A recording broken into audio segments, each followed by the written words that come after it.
ಕೆಲವು ಸಲ ನಾನು 5th ಮಂತ್ ಅನಾಮಲಿ ಸ್ಕ್ಯಾನ್ ಮಾಡಬೇಕಾದ್ರೆ ಮಗುದು ಹಾರ್ಟ್ ಅಲ್ಲಿ ಒಂದು ವೈಟ್ ಡಾಟ್ ಇರುತ್ತೆ. ಅದನ್ನ ನಾನು ಪೇಷಂಟ್ಸ್ ಗೆ ಎಕ್ಸ್ಪ್ಲೈನ್ ಮಾಡಿದಾಗ ಅವ್ರು ತುಂಬಾ ಟೆನ್ಷನ್ ಆಗ್ಬಿಡ್ತಾರೆ. ಸರ್ ವೈಟ್ ಡಾಟ್ ಇದೆಯಾ? ಕೆಲವರಂತೂ ಅದನ್ನ ಹೋಲ್ ಇದೆ ಅನ್ನೋ ತರ ಕನ್ಫ್ಯೂಸ್ ಮಾಡ್ಕೊಂಡ್ಬಿಡ್ತಾರೆ. ಸೊ ಈಗ ಅದ್ರ ಬಗ್ಗೆ ನಾನು ಕ್ಲಾರಿಟಿ ಕೊಡ್ತೀನಿ. ಅನಾಮಲಿ ಸ್ಕ್ಯಾನ್ ಮಾಡಿದಾಗ ಮಗು ಹಾರ್ಟ್ ಅಲ್ಲಿ ವೈಟ್ ಡಾಟ್ ಇರೋದು it's quite common nowadays. ಏನದು ವೈಟ್ ಡಾಟ್? ಆಕ್ಚುಲಿ ಅದು ವೈಟ್ ಡಾಟ್ ಅಂತಂದ್ರೆ ಒಂದು ಸ್ಮಾಲ್ ಕ್ಯಾಲ್ಸಿಫಿಕೇಶನ್ ಹಾರ್ಟ್ ಅಲ್ಲಿ. ಅದರಿಂದ ಏನ್ ಪ್ರಾಬ್ಲಮ್ ಆಗುತ್ತೆ? ಆಕ್ಚುಲಿ ಅದರಿಂದ ಹಾರ್ಟ್ ಗೆ ಏನು ಪ್ರಾಬ್ಲಮ್ ಆಗಲ್ಲ.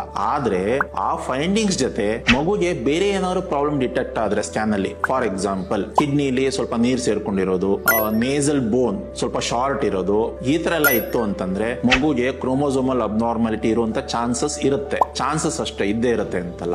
ಆದ್ರೆ ಬರೀ ವೈಟ್ ಡಾಟ್ ಇದ್ದು ಬೇರೆ ಏನು ಪ್ರಾಬ್ಲಮ್ ಇಲ್ಲ ಸ್ಕ್ಯಾನ್ ಅಲ್ಲಿ ಅಂತಂದ್ರೆ ಇದ್ರ ಬಗ್ಗೆ ವರಿ ಮಾಡ್ಕೊಳ್ಳೋ ಅವಶ್ಯಕತೆ ಇಲ್ಲ. ಅದರಿಂದ ಮಗುಗೆ ಆಗ್ಲಿ ಇಲ್ಲ ಮಗುದು ಹಾರ್ಟ್ ಗಾಗ್ಲಿ ಏನೇ ಪ್ರಾಬ್ಲಮ್ ಇಲ್ಲ. ಈಗ ಹೆಂಗೆ ಅಂದ್ರೆ ಸ್ಕಿನ್ ಅಲ್ಲಿ ಮಚ್ಚೆ ಇರಲ್ವಾ, ಆ ತರ ಅಷ್ಟೇ. You just ignore and don't worry at all. ಇದು ತುಂಬಾ ಜನರಲ್ಲಿ ಈ ಕ್ಲಾರಿಟಿ ಇಲ್ಲ. ಆಕ್ಚುಲಿ ನನ್ನ ಪ್ರೀವಿಯಸ್ ವಿಡಿಯೋಸ್ ನೋಡಿ ಕೆಲವರೆಲ್ಲ ಕಾಮೆಂಟ್ಸ್ ಸಹ ಹಾಕಿದ್ದಾರೆ, ರಿಪೋರ್ಟ್ಸ್ ಕಳಿಸಿದ್ದಾರೆ. ಸರ್ ವೈಟ್ ಡಾಟ್ ಇದೆ ಅಂತೆ, ಆ ಪ್ರಾಬ್ಲಮ್ ಅಂತೆ, ಪ್ಲೀಸ್ ಹೇಳಿ ನನಗೆ, ಇದ್ರ ಬಗ್ಗೆ ವಿಡಿಯೋ ಮಾಡಿ ಅಂತಾನು ಅವ್ರು ಕಾಮೆಂಟ್ ಮಾಡಿದ್ದಾರೆ. ಸೊ ಈ ಇನ್ಫಾರ್ಮೇಶನ್ ನ ನಿಮ್ಗೆ ಗೊತ್ತಿರೋರ ಹತ್ರ ಶೇರ್ ಮಾಡ್ಕೊಳ್ಳಿ. ಸೊ ಅವ್ರ ಮನೇಲಿ ಯಾರಾದ್ರೂ ಪ್ರೆಗ್ನೆನ್ಸಿ ಇತ್ತು ಅಂತಂದ್ರೆ ಅವರು ಅವರಿಗೆ ತಿಳಿ ಹೇಳ್ತಾರೆ. ಆ ಪ್ರೆಗ್ನೆನ್ಸ್ ಸ್ಟ್ರೆಸ್ಲೆಸ್ ಪ್ರೆಗ್ನೆನ್ಸಿನ ಎಂಜಾಯ್ ಮಾಡ್ಲಿ. Thank you.